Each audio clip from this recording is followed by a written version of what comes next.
예, 안녕하세요. 세뇌 탈출입니다. 오늘은 이제 좀 야당 욕 좀 하면서 시작을 하겠습니다. 이 김무성이 엊그저께 그 김정은 신년사에 대해서 얘기를 하면서 트럼프는 믿을 수 없다. 트럼프를 믿어서는 안 된다. 뭐 이런 말을 했어요. 그래서 그 얘기부터 그게 무슨 도대체 관점에서 그런 소리를 할 수 있나 짐작해 보면서 이야기를 시작하겠습니다. 잠깐 자료화면 보시죠. 이게 누구를 믿는다 안 믿는다 이런 거는요, 현실 정치, 독일어로 레알폴리틱에서는 이야기를 못하죠. 이게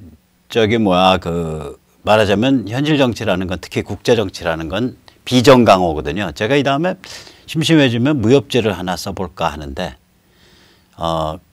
그 무협지를 쓴다면은 아마 제가 쓰는 그 제목이 비정강호, 뭐 이렇게 제목을 생각하고 있습니다. 레알폴리틱은 비정강호거든요. 그러니까 여기서 동맹국의 수장에 대해서 믿을 수 있는 사람 없는 사람 이런 걸 운운한다는 게, 이게 그 대표 야당의 그 핵심 지도자로서 해야 될 얘기가 아니죠. 이런 얘기는 마치 이런 거 아니에요. 우리가 남녀 간의 연애를 할 때 그녀를 혹은 그 일을 믿을 수 있을까 없을까, 있을까 없을까, 이거랑 뭐가 다르냐고요. 차라리 워싱턴에 가서 미국 조야를 헤집고 다니면서 Can I trust him? Can I trust you? 내가 그를 믿을 수 있을까? 내가 그 일을 믿을 수 있을까? 내가 당신을 믿을 수 있을까? 이런 말 하고 다니면 아마 워싱턴 최고의 코미디언으로 당장 등극할 수 있을 겁니다. 마지막으로 우리 김무성 씨한테 제가 한마디 다른 사람의 말을 전하고 싶습니다. 그러는 너는 믿을 수 있는 사나이냐? 이게 정치판에서 레알폴리틱에서 어떤 한 사람을 인격적으로 믿을 수 있다 없다라고 그런 식으로 공개적인 언론에서 얘기한다는 게 참으로 그 관점의 천박함이 이루 말할 수 없군요. 그런데 이 김무성이 이렇게 이상한 얘기를 했을 때는 그 안에 어떤 그 자기 나름대로의 그 생각이 있을 거 아니에요? 이 생각, 이 김무성의 어버버 안에 담겨져 있는 생각이 뭘까 보면 이게 우동살이에요. 우리 시청자분들은 이제 점잖으신 분들이라 우동살이가 뭔지 모르시는 분들이 있을 거예요. 여기 보시는 이 가운데 이 그림이 인간의 뇌수죠. 인간의 뇌수가 좀 작동 성능이 많이 떨어지면 그걸 비아냥거려서 하는 말이 우동살이라 그럽니다. 한미동맹과 이제 김무성이 이런 말 했어요. 그 김정은에 대해 그 신년사를 비판하면서 한미동맹과 미국 핵우산만이 대한민국 안보의 길이다. 뭐 말 자체는 그렇게 틀린 말이 아니죠. 근데 이게 트럼프는 믿을 수 없다 라는 다른 문장하고 결합되는 순간 트럼프는 한미동맹 및 미국 핵우산에 반대하는 인물이다 이렇게 되는 거 아니에요. 그러면 지금 트럼프 행정부 들어서서 진행되고 있는 미중전쟁, 미국에 의한 중국 길들이기는 뭐냐 이거예요. 왜냐? 이거야말로 정말 미국의 명운을 걸고 진행되고 있는 프로젝트고 트럼프 행정부의 운명을 걸고 진행되고 있는 프로젝트인데, 이게 성공하는 경우에 대한민국은 정말 앞으로 뭐 수십 년, 수백 년 동안 안보가 보장되는 거거든요. 그런데 트럼프 믿을 수 없다. 이게 말이 안 되죠. 그 다음에 트럼프 행정부 들어서 지금 북한에 대해서 어마무시하게 경제 제재하고 인권 압박하고 있는데, 그런 트럼프 행정부는 북에 언제든지 한반도를 팔아치울 수 있기 때문에 믿을 수 없다. 이렇게 얘기하는 게 말이 되는 소리냐고요. 그 다음에 트럼프 행정부 들어서 북이 벌벌 떨면서 기어 나올 정도로 어마무시한 군사력을 동아시아에 집중하고 자기 진용을 정비했잖아요. 아니 이라크 같은 경우에 없는 대량 살상무기 WMD도 있다고 주장해가지고 그거 떠들어가지고 2003년 이라크 침공에 합리화 명분을 제공한 덕에 나중에 이라크 침공 후에 까고 보니까 그게 없으니까 의회에 불려가서 신문당한 인간이 지금 미국의 안보보좌관 존 볼튼이에요. 그런 저승사자의 공작의 달인이라고 불리는 지나 하스펠 같은 사람의 그 다음에 공군 출신의 정보 군사 전략 분석 전문가 완스타를 국무부 동아태 담당 차관보에 앉히고 얼마 전까지 인도태평양 사령부 사령관을 한 해리 해리스를 주한 미 대사로 앉히고 그 다음에 미군 육참의 가장 훌륭한 그 지도자로 꼽힌 아브람스를 주한 미군 사령관으로 앉히고 미군 육본에 그러니까 이런 진용 정비를 하고 있는데 여기다 대고서 트럼프는 말하자면 행간의 의미로 해석하자면 한미동맹을 언제든지 헌신짝같이 버리고 대한민국의 안보를 북한의 쎄쎄쎄에서 팔아먹을 수 있는 사람이니까 믿어서는 안 된다. 이런 얘기를 한단 말이에요. 그럼 그런 얘기 하려면은 트럼프의 이런 다른 움직임에 대해서는 어떻게 얘기를 하면서 평가를 해주면서 해야 될 거 아니에요. 거기다가 트럼프가 아무리 팔아먹고 싶어도 못 팔아먹거든요. 왜냐? 친중반미 코리아 연방을 그런 게 도저히 용납할 수가 없는 거예요. 미국의 지정학적인 구도로 보면. 대한민국을 북한에 팔아먹는다는 얘기는 친중반미 코리아 연방 들어온다는 얘기고 친중반미 코리아 연방이 들어오는 순간 일본 핵무장, 그 다음에 타이완 핵무장, 베트남 핵무장 뭐 이렇게 나가고 그 다음에 건너뛰어가지고 이슬람 극단주의 세력 핵무장 전 세계가 다 핵 바다가 되는 거예요.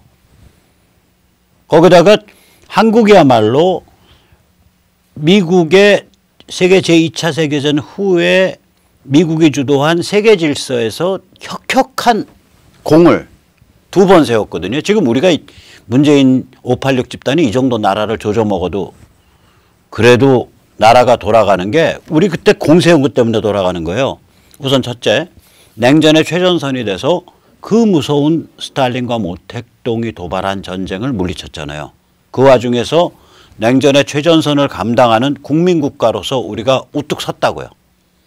그 다음에는 어디에요?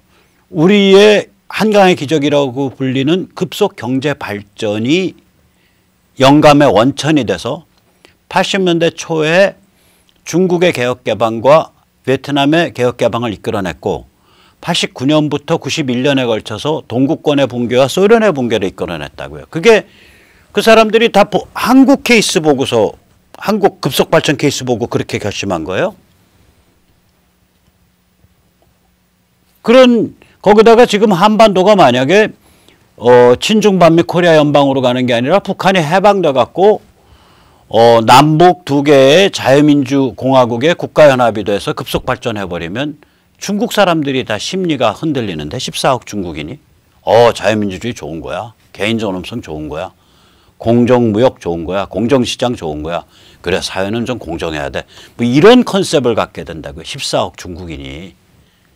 그러니까 이게 한국 내지 한반도가 가지는 지정학적 가치라는 건 상종가를 계속 치고 있는 상태거든요. 근데 트럼프가 어떻게 팔아먹어? 그러니까 이게 뭐 트럼프 팔아먹을 것 같으니까 트럼프 믿어서는 안 된다. 그러니까 무슨 돌아가신 맥케인 시다바레 같은 소리 하고 있는 거예요. 김무성이. 맥케인 뇌종양으로 죽었다니까. 맥케인 같은 사람이 지금 다 그런 얘기예요. 트럼프 너 김정은이 데리고서 뭐 불장난하지 말고 그냥 한국의 방위 강화하고 어쩌고 저쩌고 해서 그냥 분단 체제 아래서 휴전선 남속 잘 지키는 게 맞아 임마. 그 소리고 트럼프는 그게 아니라 트럼프 행정부는 지금 중국을 손을 보고 한 20, 30년에 걸쳐서 중국 손 보는 거 물꼬를 트고 그 과정에서 북한을 저걸 어떻게 요리할까 저거 확 해방시켜버려. 이걸 만지작거리고 있는 상태거든요. 근데 여기에 대해서 하나도 해독을 못하고 그거 믿을 수 없으니까 어쩌고 저쩌고. 아이고 그냥 삼류 우파 유튜브 하세요. 김무성 씨. 머리에 들은 게 뇌수라고 믿는데 그 뇌수가 어떻게 우동사리 정도밖에 성능이 안 돌아가냐고. 뇌수에 대해서 부끄러운지 아셔야지. 뇌수에 대한 예의를 좀 갖추시도록 그렇게 좀 제가 간곡히 부탁드립니다. 이게 근데 우동사리가 하나뿐이 아니에요. 홍준표도 이게 우동사리 같이 뇌수를 돌려요. 그러니까 홍준표 씨도 좀 그 우동사리가 아니라 인간 뇌수에 대해서 좀 예의를 갖추세요. 어떻게 본인 그 좋은 그 이 해골, 죄송합니다. 저는 해부학적 용어예요. 뭐 비하적인 게 아니에요. 해부학적 용어로 해골 속에 있는 그 훌륭한 그 뇌수를 어떻게 우동사리 같이 학대하고 있냐고요. 뇌수의 성능을 좀 찾으십시오. 홍준표 씨도 2017년 대선 때부터 갑자기 몇 명 상의도 안 하고 자한당 공개 당론이라 그래가지고 자체 핵무장 해야 된다 그랬어요. 그럼 자체 핵무장이란 건 무슨 얘기냐면 북한도 핵, 우리도 핵, 남북 핵핵으로 쌤쌤 이 얘기거든요. 문제는 뭐냐? 여기는 세월호로 해상교통사고로 어린 목숨들이 몇백 명 숨지면은 정부가 흔들려요. 반면에 북한은 한 100만 이렇게 두들겨 맞아서 죽어나가도 눈 하나 깜짝 안 할 뿐만 아니라 오히려 그걸 이용해서 더 세뇌를 하죠. 미제국주의와 남조선 괴뢰 체제가 힘을 합쳐서 우리 신성한 조선인민민주주의 인민공화국을 침범하였도다. 이러고서 세뇌해서 더 사람들을 부추긴다고요. 그러니까 우리는 핵으로 한 방만 맞으면은 국가가 뒤집히고 쟤들은 핵으로 10방이 맞아도 안 뒤집혀요. 근데 북한도 핵, 우리도 핵, 핵으로 쌤쌤 이게 어떻게 나오냐고요. 둘째, 그때 홍준표가 이끄는 자한당의 당론이 뭐였냐면 미국 전술핵을 한반도에 배치해야 된다. 근데 그때도 아주 야가요. 미국이라고 안 해요. 전술핵의 한반도 배치. 이걸 주장을 했어요. 자, 근데 전술핵이 아니거든요. 우선 첫째, 지상폭발 대비 20배의 20배의 파괴력을 가지는 지중폭발이에요. 그러니까 폭발력이 같으면 파괴력이 20배가 돼요. 이게. 그런 스마트 전술핵이 나오기 때문에 폭발력이 5만 톤만 돼도 파괴력은 지상폭발의 메가톤에 해당해요. 100만 톤. 그럼 이건 전술핵이 아니라 사실상의 전략핵이 돼버린다고요. 그리고 이런 기술적 변화 때문에 미국은 해외에서 운용하는 전술핵을 대거 철수해서 해외에는 전술핵을 안 두는 전략을 가고 있어요. 그래서 유럽에 배치했던 전술핵의 50% 이상이 철수된 상황일 거예요. 그러면 어떻게 전술핵을 쓰냐? 이게 자꾸 스마트하니까 그냥 스텔스 비행기로 가서 뿅 놔버리는 거예요. 여기 왼쪽에 있는 게 이제 B2 폭격기고요. 오른쪽에 있는 게, 그러니까 가운데 있는 게 랩터 F-22 전폭기죠. 이런 거 가지고 그냥 가서 뿅 놓으면 끝나는 거예요. F-22에 이거 실을 수 있는지 없는지 그거는 약간 뭘 좀 이렇게 기구 같은 걸 만들어서 같이 해야 되는데 이거 공중투하 실험 때 F-22로 하지 않고 F-15로 했어요. 그래서 F-22에 실을 수 있는지 없는지는 모르겠어요. 그러나 그까짓 거 하나 베이라 그러거든요. 아마 베이라 그럴 거예요. 그 뱃속에다가 이거 집어넣는 건 일도 아닐 거라고. F-22 이게 전폭기니까 그 안에 공간이 충분히 있을 거라고 집어넣으려면. 이게 얼마나 살벌한 무기인지 제가 한 7개월 전쯤에 여기서 틀어드렸었죠. 세뇌 탈출해서 이 지중폭발 스마트 전술핵. 이게 얼마나 살벌한지. 이거 크지도 않아요. 직경이라 그래봐야 한 30cm. 그 다음에 길이 한 4, 5m짜리. 그리고 폭발력이 세팅될 수 있어요. 이게 그러니까 폭발력 TNT 300톤에서 5만 톤까지인가 세팅돼요. 중간에. 그럼 5만 톤쯤 세팅해버리면 이게 지중 폭발하게 되면 땅을 흔들어서 지진 같은 그라운드 샥 이펙트, 지중 충격파를 만들기 때문에 그 파괴력이 폭발력이 같을 때 지상 폭발하고 지상 폭발 대비 20배까지 나온다고 이게. 한번 보시죠. 얼마나 스마트하게 돌아가는지. 여기 이제 전번에 한번 보여드렸던 건데 화면도 바뀌었고 시원하게 한번 보시죠. 이게 아마 F-15일 거예요. F-15가 이제 싣고 떠나요. 폭발은 아니고 투하 실험까지예요. 싹 잘 이쁘게 떨어뜨렸죠? 그럼 돌아요, 저렇게. 저 돌아야 그 땅에 떨어질 때 저 돌면서 지금 내려오는 거거든요. 예, 여기 잘 보여요, 좀 더. 떨어지고 여기서 돈다고요, 이제. 돈다. 아직도 안 도네. 퍽 하면서 돌아요, 뭔가가. 예, 지금 돌고 있죠? 예, 돌고 있죠? 그렇죠? 굉장히 빠른 속도로 도는 거예요, 저거. 드릴같이. 그리고 45도 각도로 딱 목표물 안에, 목표 지점 안에 들어와요. 그리고 땅속으로 쏙 들어간다고요. 그 땅속에서 터지는 거예요. 이런 식으로 그러니까 지능화되어 있는데 그러니까 전술핵과 전략핵의 경계가 없어진 거예요. 지능화돼서 저오염이 돼요. 두 가지 이유 때문에 저오염이에요. 땅속에서 터지니까 방사능은 덜 나올 거죠. 두 번째 더 중요한 게 뭐냐면 이게 더모뉴클리어예요. 그러니까 처음에 시작은 저걸로 할 거예요. 저기 뭐야 그 수소폭탄 같이 시작을 해요. 그래서 그 열을 가지고 원폭의 파괴력을 더 높이는 거거든요. 그러면 이제 원폭이 컴팩트해진다고요. 작아지고. 그 폭발력 대비. 지금 시진핑 체제가 북한에 기술을 제공해서 북한이 더모뉴클리어, 그러니까 수폭성 원폭 기술에 도달했거든요. 그러니까 시진핑 체제가 중국이 지금 나쁜 짓 많이 해놓은 거예요. 아무튼 이 조그만 것도 더모뉴클리어예요.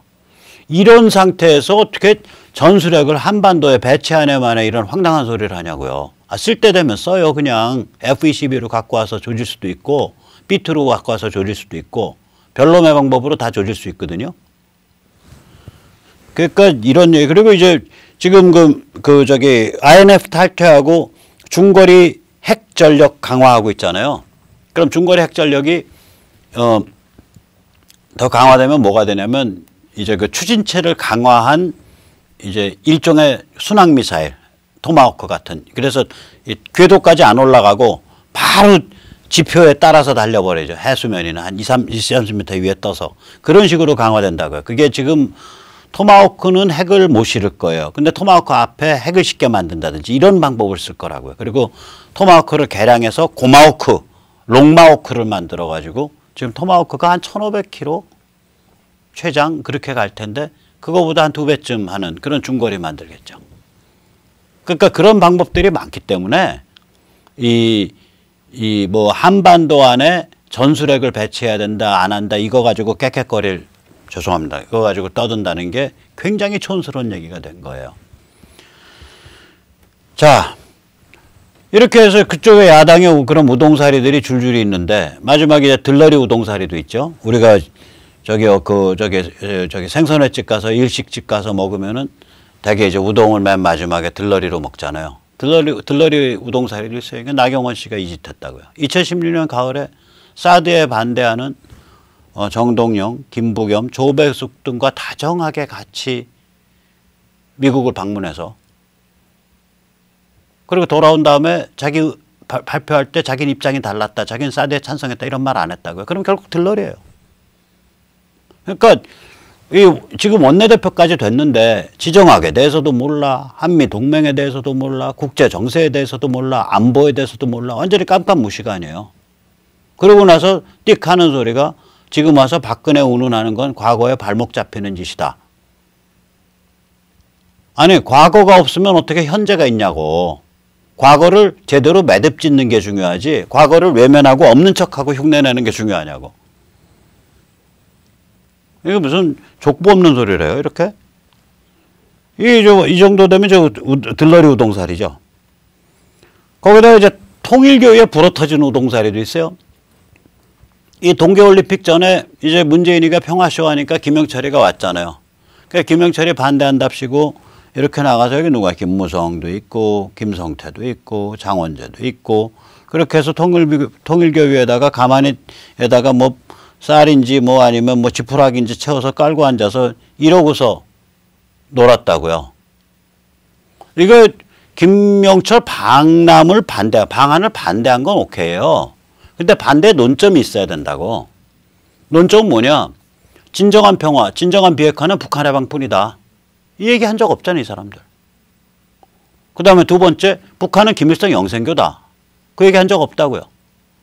문재인에겐 김일성 영생교와 대한민국이 다이다이 같이 엮여서 같은 동급 체제냐? 이 얘기 제대로 안 했다고. 즉 다시 말하자면 비핵화에 대해서 한반도 평화에 대해서 그 길을 제시하지 않았다고요. 해방시켜버려야 된다. 장기적으로는 자유통일의 길로 가야 된다. 그 다음에 이렇게 크게 판을 짜야 되는데 그 판 안 짜고서 안 돼요. 무조건 안 돼요. 또 안 돼요. 이러고서 통일교유에 가만히 깔고 앉은 거예요. 그냥. 그게 얼마나 촌스러워요. 대량학살 전체주의 사교체제, 북한이 그러한 대량학살 전체주의 사교체제라는 걸 정확하게 그냥 까고 얘기를 하고 그게 아주 종교화되어 있는 사교화되어 있는 김일성 영생교라고 까고 얘기를 하고 따라서 저런 체제는 비핵화를 아무리 약속해도 아무 소용없으니까 저거 문질러 버려야 된다라고 주장을 해야 되고 그 문질릴 것을 미국에 촉구해야 되고 판을 그렇게 키워야죠. 상대방은 지금 한반도 내가 운전자요. 나 아니면 니들이 평화를 어떻게 누리랴 이러고서 생노가리를 피우고 있는데 상대방 노가리를 압도할 수 있는 진실을 얘기해야 될 거 아니에요. 그러니까 한심한 거예요. 이게 우동사리들이란 소리예요. 이 상대방의 복음이 뭐냐면 닥치고 평화예요. 닥치고 평화. 한마디로. 이 문재인과 586의 메시지가 이거라고요. 이 사람도 뭐라 그래요? 결국 이런 메시지거든. 대한민국을 김일성 영생교와 엮어야만 평화가 온다. 다이다이로 엮어서 그게 뭐 엮어갖고 뭐 저 낮은 단계의 연방제든 뭐든 해서 대한민국은 개헌해가지고 완전히 나라를 지방분권이라고 불리는 핵에 망측한 연방 아닌 연방으로 다 토막쳐서 나누고 그리고 비빔밥 만들면 평화가 온다 이거예요. 아, 지금 그 얘기잖아. 그러니까 무슨 대가를 치르고 그래도 평화가 지상과제다 이 소리 아니에요. 짧은 문재인 신년사의 키워드가 평화였고요. 그 다음에 정동영이란다. 이낙연의 신년사, 국무총리 이낙연의 신년사가 평화가 경제다. 이건 거의 노벨 평화상, 노벨 경제학상 동시 수상할 수 있는 얘기예요. 한마디로 닥치고 평화란 소리에 닥치고 평화. 대한민국이 망가지든 말든 김일성 영생교활에 무릎을 꿇고 들어가든 말든 대한민국이 전체주의 사회 혹은 유사 전체주의 사회로 타락하든 말든 닥치고 평화다 이거예요. 이게 이 정도로 세게 나오는 거거든요. 그러니까 이게 이제 근데 이게 먹혀요. 일단 대깨문한테 잘 먹혀요. 우리 저 시청자 여러분 대깨문이 뭔지 점잖으셔가지고 모를 테니까 제가 좀 말씀드릴게요. 대가리가 깨져도 문재인이에요. 그래서 대깨문이에요. 대깨문은 거의 이런 문재인의 닥치고 평화 메시지에 오르가슴을 느낍니다. 그 대깨문의 입장에서 보면 이게 한 30에서 35%쯤 되는데 어떻게 보이는 거냐면 아 우리 탈립께서는 미국과 맞서서 당당하게 맞서서 우리의 평화를 지켜주시는 도다. 이렇게 보이는 거예요. 일반인들은 이 대깨문 가치는 오르가슴은 안 느끼지만 안도감을 느껴요. 제가 실제로 들은 얘기예요. 문재인을 찍었을 법한 40대 초반 애들이 식당에 앉아서 뭐라 그러냐. 아 문재인 나라는 말아먹었어도 그래도 평화는 지키고 있잖아. 이거라고요. 자 무슨 얘기냐면 문재인의 메시지가 유의미한 블락에 맥혀왔고 물론 약발은 점점 떨어지고 있지만 맥히고 있다는 소리예요. 왜냐? 평화냐 전쟁이냐. 전쟁하기 싫지? 오케이 평화해야지. 오케이. 그러면 김일성 영생교 거기도 결국 사람 사는 곳이니까 우리랑 다이다이 엮이는 게 좋아. 오케이? 이렇게 되는 거야 이게 소리가. 그러니까 엮이려니까 남북 군사협정도 좀 맺어줘야 되겠고 NLL도 좀 문질러야겠고 저기 골아픈 저 양키 미제 미국 애들 저기 뭐야 그 경제 제재도 좀 구멍 좀 뚫어줘야겠고 그래야 되는 거 아니야? 그게 우리의 민족 주체성 아니겠어? 이러고서 하는 거예요. 자 이런 어마무시한 빅픽처로서 거짓말을 치고 있는 거거든. 그걸로서 국민을 지금 세뇌를 하고 있는 것. 여기에다 대고 분단 체제 아래서 남북이 대립하면서 미국의 해구산과 한미동맹에 의해서 대한민국이 보호받는 것이 옳은 겁니다. 이러고서 떠들고 있는 거예요. 이 우동사리들이 야권에 홍준표, 나경원, 김무성 그리고 친박 전부 다 이러고 떠들고 있는 거예요. 이거 지금